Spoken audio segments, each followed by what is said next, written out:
ज्यादातर सृष्टि काला जादू है। प्रकाश इस सृष्टि में एक छोटी सी घटना है ना?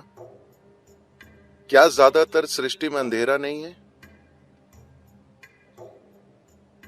प्रकाश एक बहुत ही छोटी सी घटना है, एक बहुत ही सीमित घटना। प्रकाश तभी होगा जब कुछ जलेगा। ये बत्तियां जलाने के लिए इस धरती पर अभी कुछ जल रहा है। आपको ये समझना चाहिए, जो लोग पर्यावरण के प्रति जागरूक हैं, रोशनी के इन बिंदुओं के लिए कोई चीज कहीं जल रही है। हम कहते हैं बल्ब जल रहा है, वो भी जल रहा है, पर इस जलाने के लिए कोई और चीज जल रही है ना? प्रकाश का यही तरीका है। चाहे फिर वो कोई बल्ब हो या सूरज, कुछ जल रहा है। जो भी जलता है वो एक दिन खत्म हो जाएगा। हाँ, इसलिए हम कहते हैं, अगर आप गैर जिम्मेदारी से जलाते हैं तो हम कहते हैं आप मोमबत्ती को दोनों तरफ से जला रहे हैं। क्योंकि हम समझते हैं प्रकाश तभी होगा जब कुछ जलेगा। तो अगर आप कुछ जलाकर प्रकाश ला रहे हैं तो बेहतर है कि आप प्रकाश को कंट्रोल करें और उसे कम से कम रखें, वरना चीजें बहुत जल्दी जल जाएंगी। तो प्रकाश एक बहुत सीमित घटना है, बाकी पूरी सृष्टि एक काला जादू है, नहीं? तो ऐसी बहुत सी गुप्त विद्याएं हैं जिसका आप अभ्यास कर सकते हैं। जरूरी नहीं कि वो जीवन के खिलाफ हो। गुप्त विद्या का जीवन के खिलाफ होना जरूरी नहीं। क्योंकि आपने किसी घटिया तांत्रिक के बारे में सुना है जो किसी का जीवन बर्बाद करने या उसे बीमार करने या मारने की कोशिश करता है, इसलिए आपको लगता है कि तंत्र एक बुरी चीज है, क्योंकि समाज में आपने बस वैसे ही लोग देखे हैं। लेकिन तंत्र सबसे ऊंची कोटि का भी है। शिव एक तांत्रिक है, हर गुरु एक तांत्रिक है, ठीक है? अभी मैंने आपको शांभवी में दीक्षा दी, ये एक तंत्र है, वरना ये काम कैसे करेगा? तंत्र का मतलब है एक तरह की काबिलियत, ये एक तकनीक है। अभी मैं अपना फोन निकालकर किसी से बात कर सकता हूं जो दुनिया के दूसरे हिस्से में है, ये एक तकनीक है। मान लीजिए बिना किसी फोन के अभी मैं यूं ही अमेरिका में किसी से बात करूं, तो ये तंत्र है। तो तकनीक तंत्र से बहुत ज्यादा अलग नहीं है। आप अलग उपकरण इस्तेमाल करते हैं, मगर असल में ये एक ही चीज है। जब आधुनिक तकनीक नहीं थी तब तंत्र का बहुत महत्व था। लेकिन आज तंत्र का महत्व घट रहा है जैसे जैसे आधुनिक तकनीक आगे बढ़ रही है। देखिए, अभी आप मुंबई में आए हैं, बॉम्बे, मुंबई। मैं इसे आपके दिमाग में ठीक कर रहा हूं ताकि आप मुसीबत में ना पड़ें। मान लीजिए 1000 साल पहले आपने सुना सदगुरु कोयम्बटूर में है। अब आपके दिल में इच्छा है, आप जाना चाहते हैं, लेकिन मुंबई से कोयम्बटूर तक पैदल आना जाना आसान सफर नहीं है। अगर आप कदम बढ़ाएं तो आप नहीं जानते कि आप वापस मुंबई पहुंचेंगे या नहीं। आपको पता नहीं मार्ग में क्या मिलेगा, आप शायद मंजिल तक पहुंच ही ना पाए। तो आप मुंबई में ही बैठकर, सदगुरु प्लीज मेरी मदद के लिए आइए, मैं नहीं आ सकता, प्लीज। अब अगर मुझे लगे कि अतुल के साथ कुछ करना चाहिए जो मुंबई में है और कोयम्बटूर नहीं आ सकता, तो maybe I want to initiate him into Shambhavi in Mumbai. शायद मैं उसे मुंबई में ही शांभवी दीक्षा देना चाहूं। लेकिन अतुल का मन जगह जगह भटकता रहता है। वो बैठता है, कुछ अनुभव करता है, फिर सोचता है शायद मैं बेकार की कल्पना कर रहा हूं। उसकी पत्नी उसे कहती है, तुम पागल हो रहे हो, ऐसा इंसान जिसे तुमने देखा भी नहीं वो तुम्हें कुछ कर रहा है, चुप करो और काम पर जाओ। वो कुछ अनुभव करने लगता है, पर उसका तर्क, उसके विचार और परिवार वो कहता है मूर्ख मत बनो। फिर सदगुरु ये करेंगे कि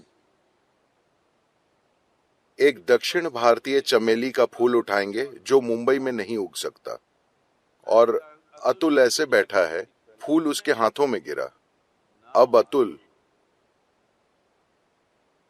अब वो बैठ जाएगा, शांभवी की दीक्षा लेने के लिए तैयार, क्योंकि एक चमेली का फूल भेजा गया। लेकिन आज मैं आपको कॉल करके कहूंगा यहां आ जाओ, या किसी के साथ ब्रोशर भेजकर आपसे कहूंगा यहां आकर सीखो, या अगर मैं आपको चमेली का फूल भेजना चाहूं तो मैं DHL से भेजूंगा।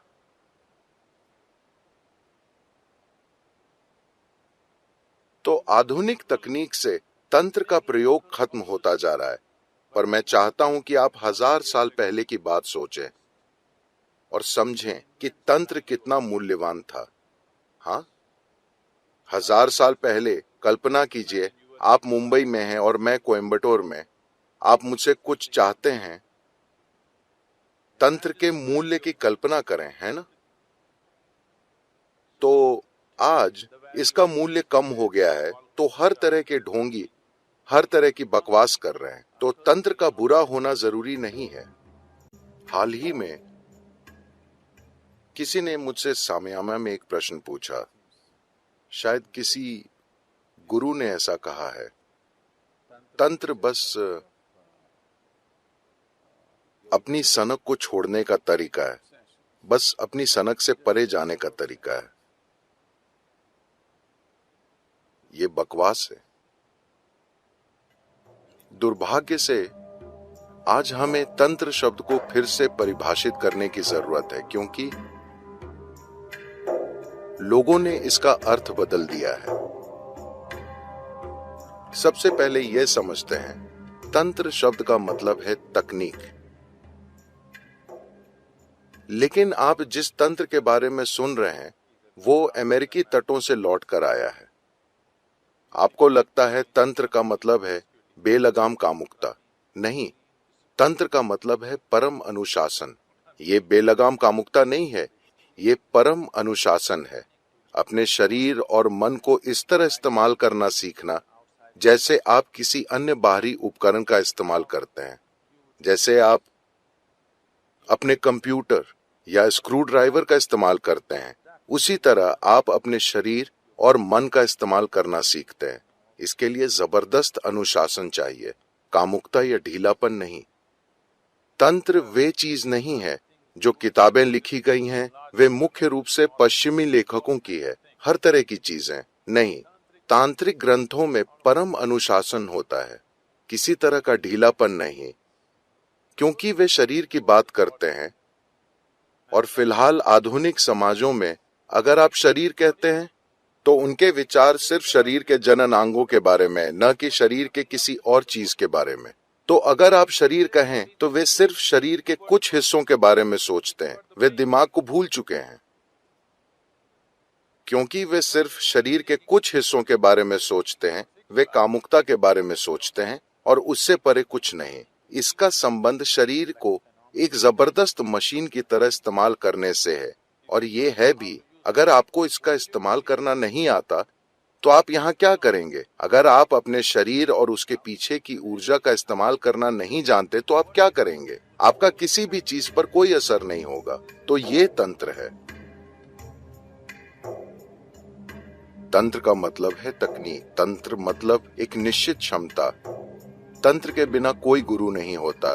अगर उसके पास कोई तकनीक नहीं है तो वो गुरु नहीं है, वो बस एक कोमल संत हो सकता है जो सबको आशीर्वाद देगा, आशीर्वाद देगा, आशीर्वाद देगा।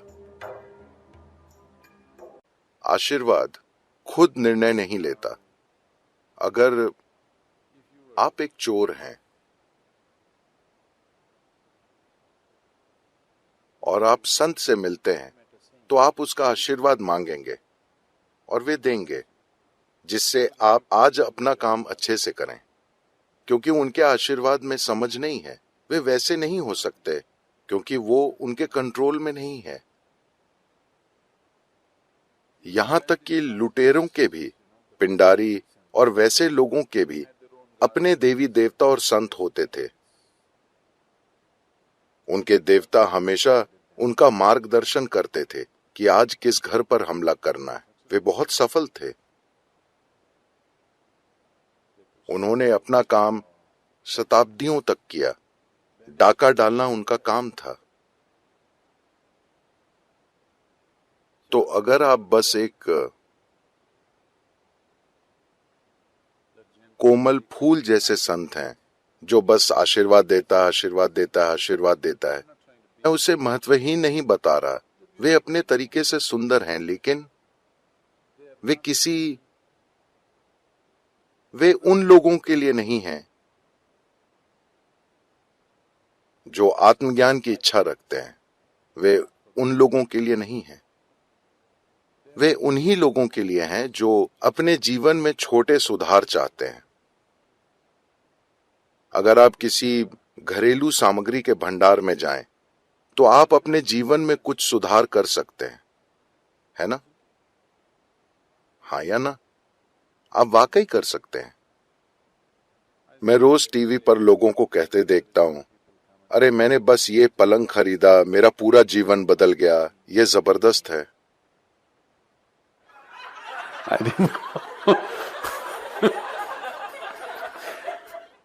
मुझे पता नहीं था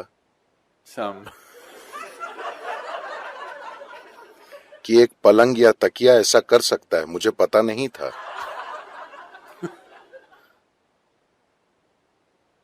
क्या आपने ये देखा है? मेरा पूरा जीवन बिल्कुल बदल गया है। तो अगर आप किसी भंडार में जाएं और किसी ऐसी चीज के साथ बाहर आएं जो आपके पास नहीं थी, तो आपका जीवन थोड़ा बहुत बदल सकता है। जीवन बदल जाता है, पर जीवन कितना बदलता है ये कई चीजों पर निर्भर करता है। क्या बदला है ये कई चीजों पर निर्भर करता है ना?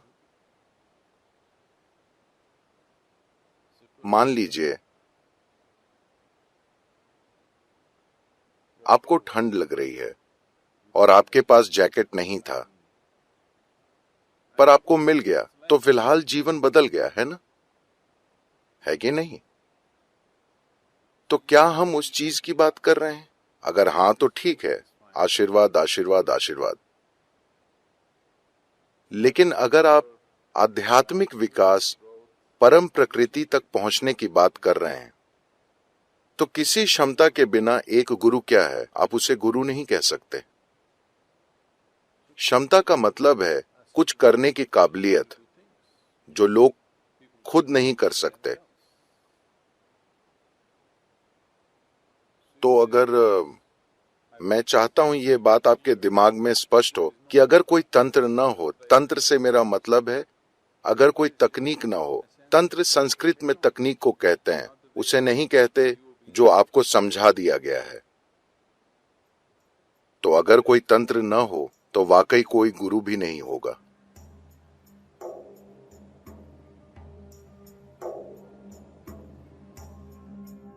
क्योंकि गुरु होने का मतलब है ये एक मैकेनिक का काम है। आपको चीजें ठीक करनी पड़ती हैं। ठीक करने के लिए आपको उन्हें समझना होगा। आपके हाथों में कोई तकनीक होनी चाहिए, और यही तंत्र है। क्या ईशा में तंत्र है? बिल्कुल है, हर जगह, हर तरह का। लेकिन योग का महत्व यह है कि इसमें बाहरी विधियां नहीं होती। तंत्र के दो आयाम हैं। पहले में आप बाहरी सामग्री का इस्तेमाल करके चीजें करते हैं जिसमें विधियां होती हैं। योगिक तंत्र में आप सिर्फ अपने शरीर और ऊर्जा सिस्टम का इस्तेमाल करते हैं। आपको किसी और सामग्री की जरूरत नहीं होती। इसे मोटे तौर पर दाएं हाथ और बाएं हाथ के मार्गों के रूप में बांटा गया है। बाएं हाथ के मार्ग में बाहरी सामग्री का इस्तेमाल होता है, दाएं मार्ग में बाहरी सामग्री नहीं, सिर्फ शरीर का ही इस्तेमाल होता है। काफी हद तक ये यौगिक तंत्र है। काफी हद तक इसे हम अपने अंदर करते हैं। ये अगस्त्य मुनि की अद्भुत भेंट है कि उन्होंने एक ऐसी तांत्रिक प्रक्रिया स्थापित की जो 100% शरीर में स्थित है, जो बाहरी नहीं है। तंत्र के अलग अलग आयामों के लिए चावल के एक दाने या रेत के कण का भी इस्तेमाल नहीं होता। सब कुछ सिस्टम के अंदर ही होता है। ये उन्होंने हमें भेंट किया है। ये सबसे बड़ी चीजों में से एक है। इंसानी सिस्टम से जुड़ी ये सबसे बड़ी चीज है जो आज तक हमें किसी ने भेंट की है। ये उनकी भेंट है।